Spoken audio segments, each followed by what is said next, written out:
আসসালামু আলাইকুম আমার প্রাণপ্রিয় সমস্ত বাংলাদেশি ভাই ও বন্ধুরা, দেশ বিদেশে যারা আছেন সবাইকে আমার আসসালামু আলাইকুম।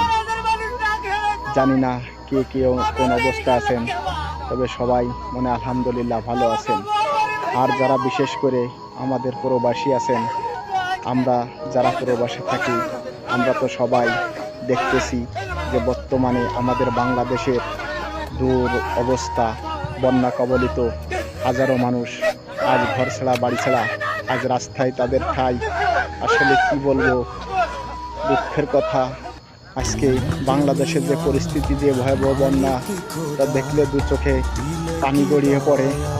খুব মায়া লাগে যে আজ কি অবস্থা আমার বাংলাদেশের, আমার জন্মভূমির শত শত মানুষ আজ অনাহারে, ঘর নাই, বাড়ি নাই, মাথা গোজার ঠাই নাই। অনেক লাশ আর সমুদ্রের ভিতর দিয়ে, পানির ভিতর দিয়ে ভেসে বেড়াচ্ছে। কোথাও 1 ইঞ্চি মাটি পাওয়া যাচ্ছে না তাদেরকে মাটি দেওয়ার জন্য। আল্লাহ তাআলা সবাইকে হেফাজত করুক।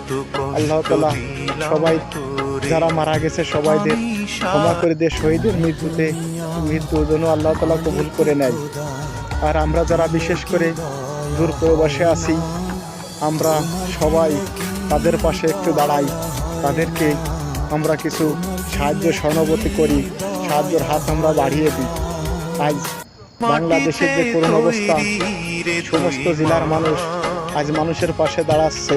আমরা যারা প্রবাসীরা আছি, আমরা যে যতটুকু পারি, যেভাবে পারি, সবাই কিছু সাহায্য সহানুভূতি করি এবং তাদের পাশে দাঁড়াই। তাদের এই দুর্দিনে আমরা ছাড়া তাদের পাশে দাঁড়ানোর মতো আর কে বা আছে? আজ এমন ফ্যামিলি আছে